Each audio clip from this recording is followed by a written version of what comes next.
Man, what about your? So you just recently returned from one, which would have been your third. Yes. Where was this? So after my second deployment, I picked up a promotion with the 527 Engineer Company out of Ruston, Louisiana. So 527 hadn't been deployed in, I don't know, upper 10 years, I guess, give or take. So I take my E6 and I'm out of the 1086 and I go to the 527th in Ruston. I get there and not a couple of drills into it, and they said, "Hey, we got pegged for a deployment." And I'm like, "All right." So they said we hadn't been deployed in a long time, but we're on the radar now. We'll be leaving and this was in 2018, I guess, 2019 when I got to 527, and here we are. We're going back to Kuwait. So the colonel gets us to Kuwait, and we do the pre-mob, but this time at pre-mob, you got to think COVID is going on. And, oh, wow, yeah. And so instead of going to Fort Hood for a pre-mob, as I did with my two previous deployments, we go to Fort Bliss. Never been to Fort Bliss. It's El Paso. So when we get to Fort Bliss, they put us out in this middle of the desert, New Mexico.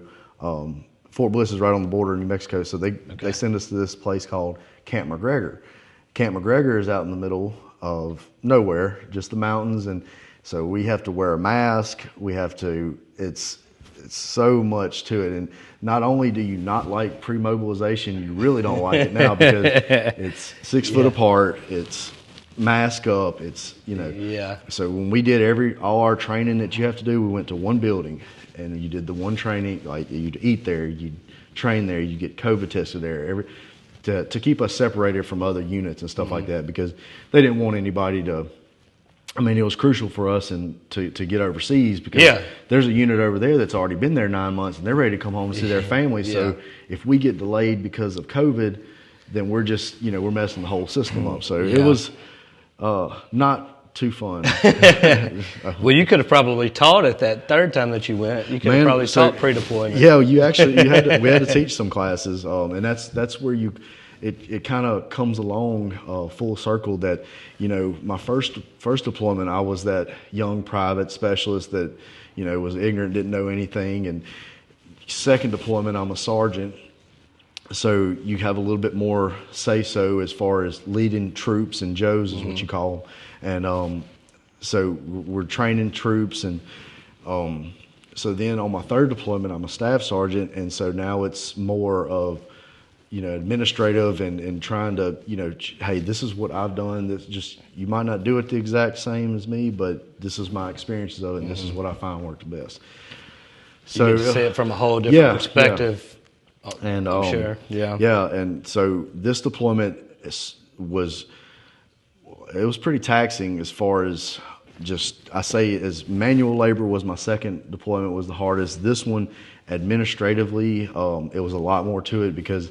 So for this deployment, I didn't really know exactly what a unit movement officer was, but whenever I got asked, probably a year in advance, they said, "Hey, we need somebody as a unit movement officer. You want to go to school?" And I was like, "Sure," and didn't really get too in depth as to what it was. I just wanted to help out, my unit.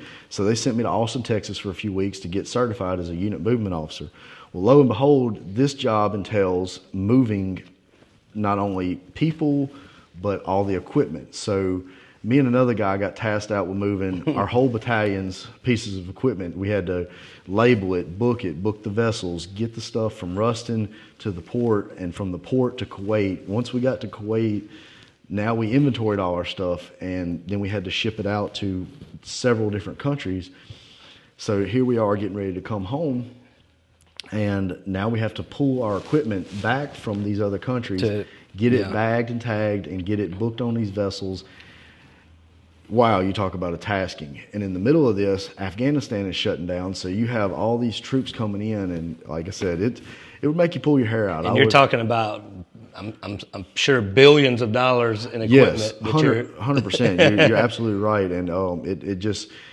Morning to stressing out on how you're going to get this piece here and get this piece there, and doing 50 other things, and it was really something kind of taxing on you, but it did in the big picture open my eyes on how all this stuff really works. And man, it was just a learning experience. You got to take it and run with it. What's cool is it sounds like all three of your experiences were all unique. You had although you had three deployments, they were all different. They all built up. Yeah. Let's talk a little bit about communication as far as your family. Were you able, when you're deployed, are you able to communicate with them? How often are you able? And then what does it look like? Are you writing letters? Are you FaceTiming? Has it changed with technology? Or it's changed drastically. So whenever I left my first deployment, like I said, and iPhones and all that were just kind of really getting kicked off, getting the legs underneath them. So when that took off, I kind of did my research, and there was this thing. It was called a Magic Jack. And so I bought this Magic Jack box. I thought it was the coolest thing. And you plug it into your computer, and you had to buy the internet. Now, the internet in Afghanistan was ridiculously high. It was like $70, $80. It was probably like $50 a couple of weeks, every 2 weeks or something like that. So you're looking at $100-something a month for a Wi-Fi that really doesn't even, kind of glitchy here and there. You don't really you couldn't stream videos. Let's put it that way. Yeah.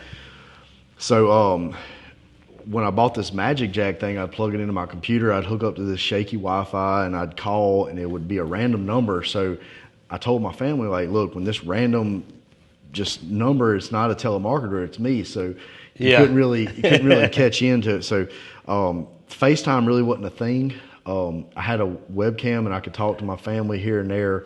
Like I said, it was real spotty. Now, second deployment, we've made, this is 5 years later, the advancements had come about. So you can actually bring your cell phone, and you would buy like a Kuwaiti SIM card. They would plug it in, and it was clicking just like a phone.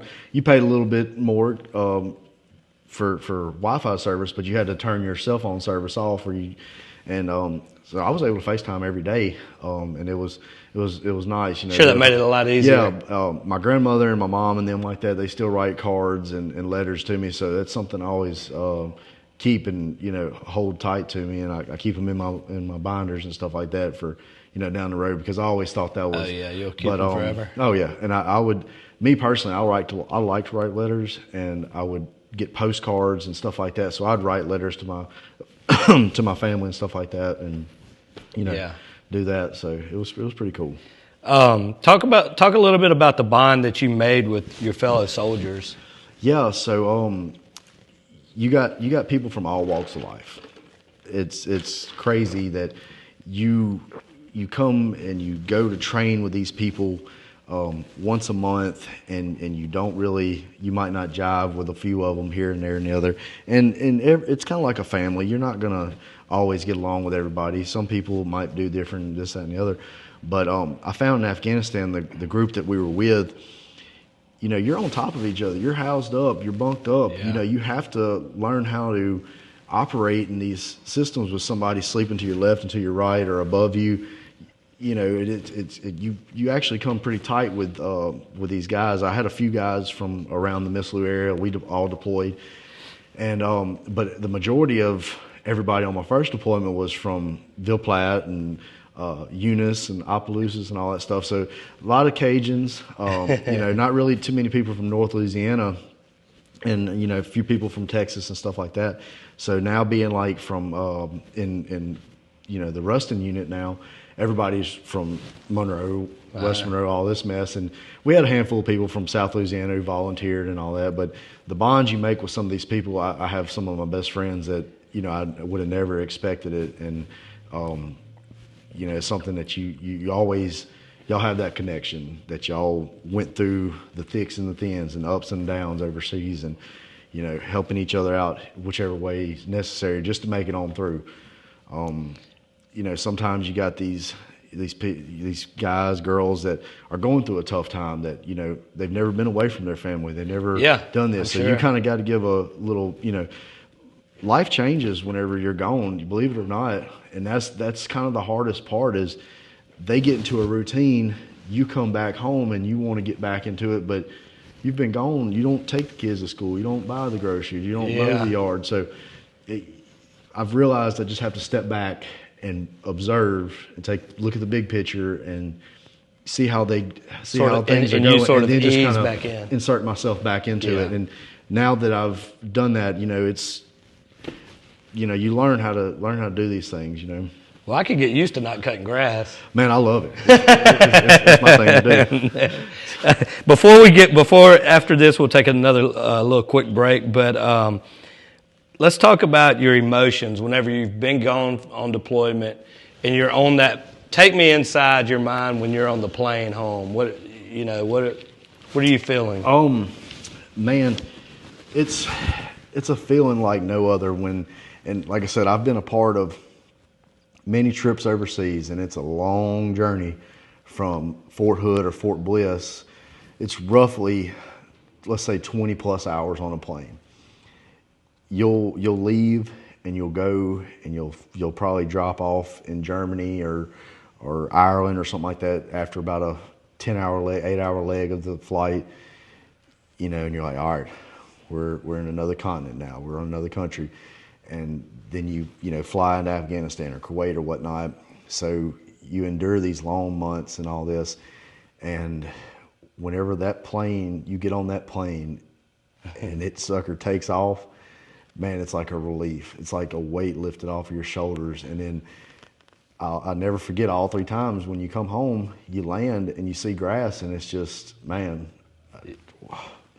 it takes your breath away, So it's in breathing fresh air and stuff like that. It's such a feeling, man.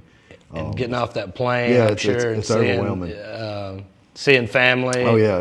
It's something else that if you've never experienced a military family or a company coming home, man, it's something to really see. It'll choke you up every time. So this one was extra special. I saw pictures on Yeah. Facebook of you coming home and Yeah. everything. I mean, it made me tear up a little bit, man. I was like, just wow, thinking about it, unbelievable. man, it'll choke you up. Yeah. Being away from all these family and friends and stuff like Yeah. that. They man, you got to give all of them credit. I got to give a shout out to Kelly, and she held it down at the house, and just doing everything that you're supposed to do at the house. And we remodeled our house, and she's going to school and all this stuff. So by her doing that, I superwoman, all day. I don't know how she did it, and Yeah. And making time to listen to me at what went on in my day. So yeah, it's that's definitely something I guess that people don't always think about either. Is Yeah. the other side of it. It's got to be tough, just as tough in certain ways on the family members at home. Well, the guard does this thing now prior to deployment and post deployment called a yellow ribbon ceremony, and so she went with me on the yellow ribbon ceremony prior, and they basically prepare you for what it's like for your service member to be gone and what can be. These are different. If you need somebody to talk to, there's always these reach out lines, and if you're going through this, if your kids need supplies for school, they have an outreach program. You can, by us being in the guard, they'll, you put in these different things, and they can get you supplies for your kids if you're unable to or whatever. Wow, that's and then really cool. Then they really talk about, the transition period, coming home, doing this. So it really opened her eyes, and, I've been through it before, and so I know what was coming, and she was like, this is really something to, just kind of gives her a better grasp of the whole situation. Yeah. So we actually have our returning home yellow ribbon ceremony in a couple of months. And so, it's basically just checking on people for soldiers who have gone through certain events, PTSD, do you need to talk, Yeah. are you having drinking problems, whatever the case may be. Mm-hmm. The Guard has all these different things out there just to support the service members. So it's a pretty cool deal. That's awesome, man. Well, let's take one more quick break, and we will come back and talk a little bit about your police work. Okay. And learn a little bit more about that. Yeah.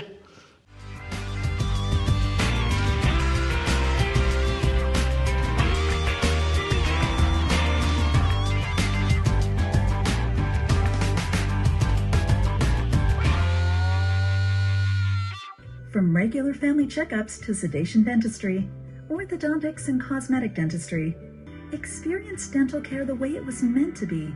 Right around the corner from a name you can trust, Miss Lou Family Dentistry. Come see us for all your handmade and fine jewelry needs here at 415 Main Street in Natchez, Mississippi. You can also find us on the web at riseandshinestudio.com. Always remember to smile big, shine bright, and enjoy the journey.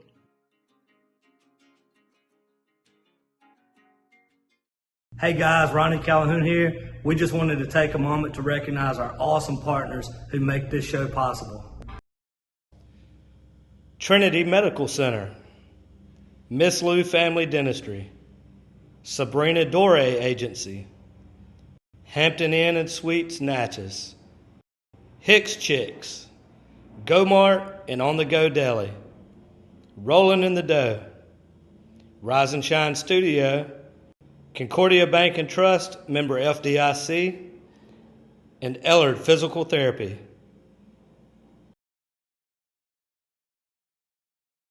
All right, we're back in studio with John Dale Loomis. Before we talk about some of the police work, I wanted to ask you, were there any experiences while you were deployed that were enjoyable, that you liked? Man, there's a lot. We really, they all kind of run together in some senses, but you really got to, from this last deployment, probably my favorite thing to do in my off time was we had a softball league.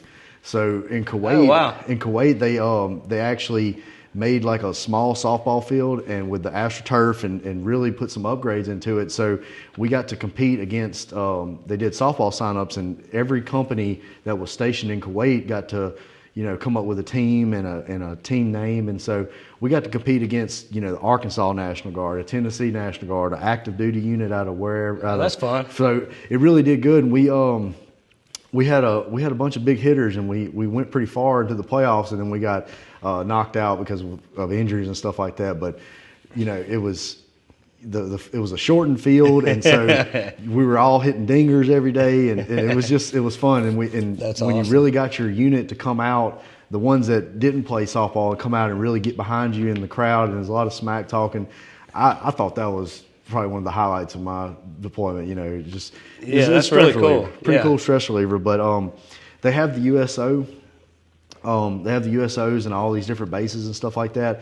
And so usually when we go to the USOs, we can play ping pong. They actually have landlines where if you want to call your family, some of your people that are not really technically advanced as your grandparents or something like that may not be able to have an iPhone or whatever case may be. You can call them from the landline and they'll answer. And so that's how I always used to talk to my grandpa, and he'd see my number, and it was a AT&T, and we would just talk away. And though I didn't get to FaceTime him all the time, it was pretty cool getting to speak to him about that. But so the USO got to put on all three deployments. They would bring in different people. They would bring in the Washington Redskins cheerleaders, the Baltimore Ravens, athletic and workout teams, and strength coach and stuff like that. So that was pretty cool to get to see that. And then they brought some celebrities in. I got to see Toby Keith did a concert for us in Afghanistan on the airstrip in Bagram Air Base. And so as the sun was going down, helicopters are taking off. Toby Keith's wearing an 82nd Airborne jersey, and he's playing, courtesy of the red, white, and blue. I thought that was just, that'll get you hyped. It was pretty cool. And then, President Obama came, and we didn't know that he was coming in. Obviously, they kept it secret, but when he showed up, they were like, "Hey, the president's here. If you want to go see him, go down to this spot." And so we got to go down there. It was kind of just cool to see the president. Yeah, no doubt. And there've been some concerts I got to see in Kuwait and stuff like that. So it's fun time, and it is what you make of it. They actually have in Kuwait they had a makeshift driving range. So I love to play golf, and so I'd go out to this driving range and hit golf balls into the sand.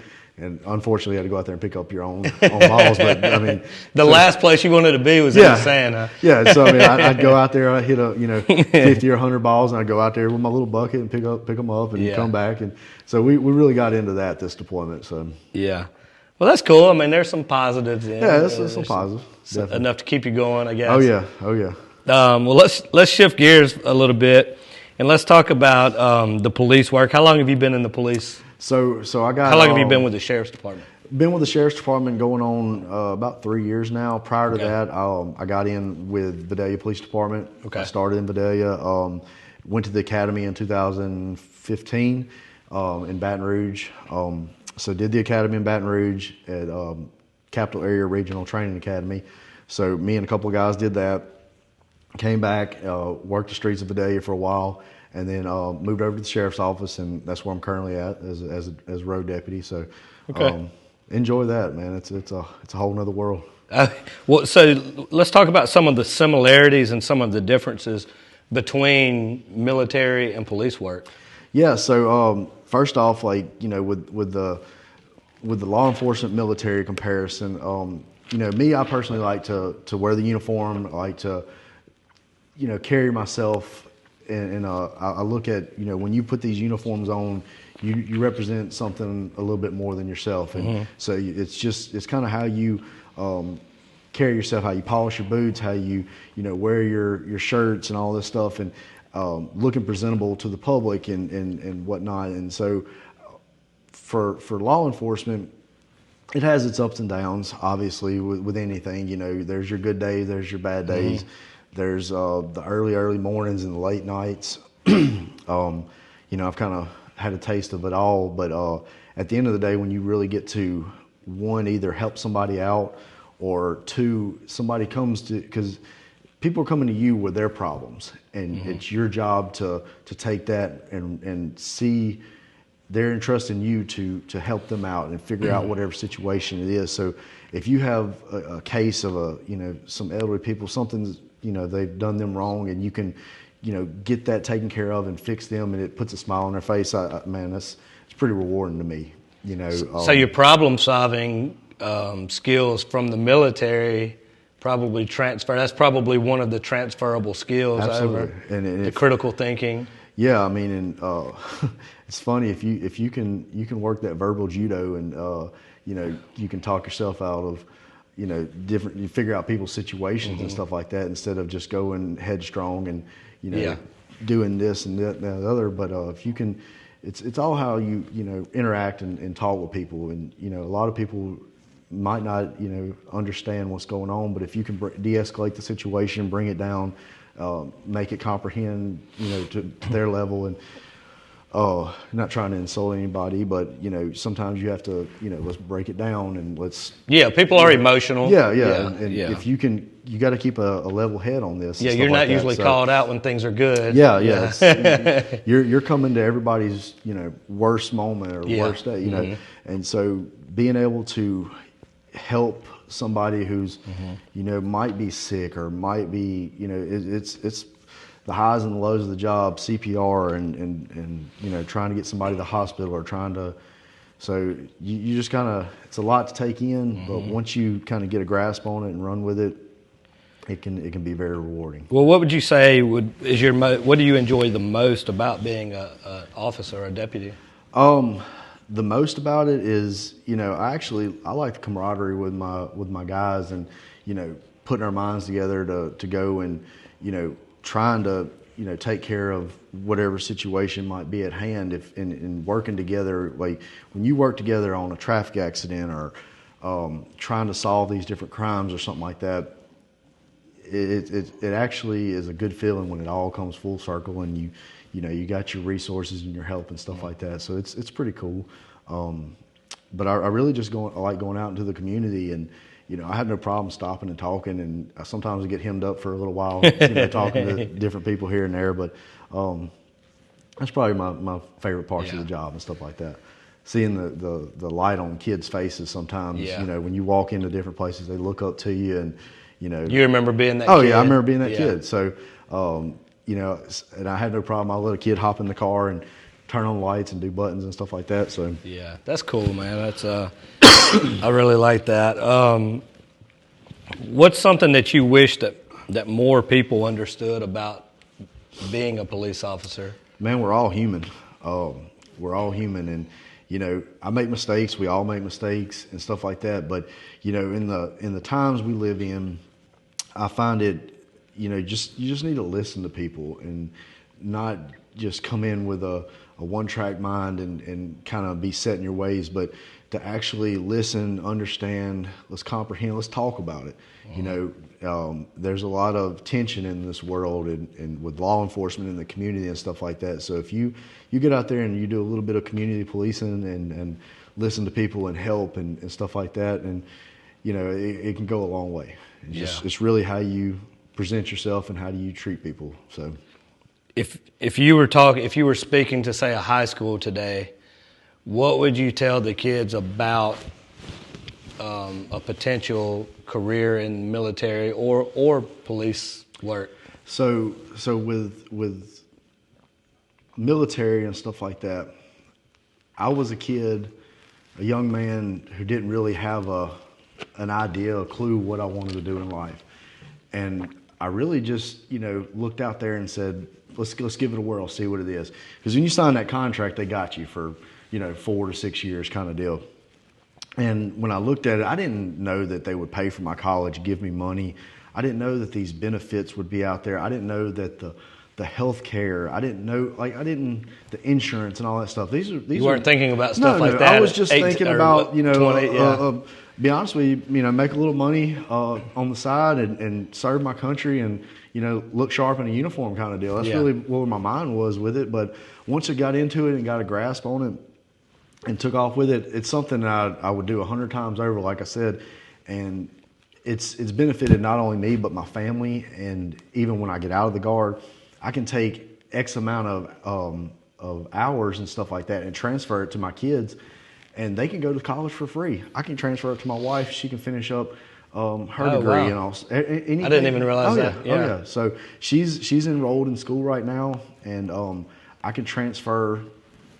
You know, however, because they give you like 4 years of free schooling, and you know, I haven't used all of that. So I'm going to graduate before and transfer that over to her or to the kids, whatever the case may be. It's so beneficial, and just, you know, being able to be a voice and in the community and stuff like that. I find it, you know, with law enforcement and trying to do things the right way, you know, the best of my ability. And I think that, you know, in the long run, it's beneficial to it might not be for everybody, but it really will make you, you know, a strong person and knowing the difference between right and wrong and doing what's right.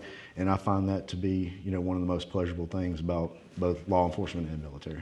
Well, good, man. I think that's a great answer, and I think it is something that more kids need to learn about. The options are available out there for them. Absolutely. So, well, man, that was an awesome conversation. I appreciate I appreciate you coming out. I mean, I've been waiting on this one for a long time, and I really enjoyed it.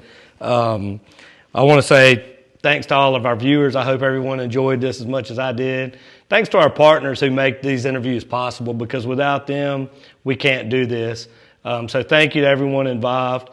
God bless everybody. And as always, have a champion day.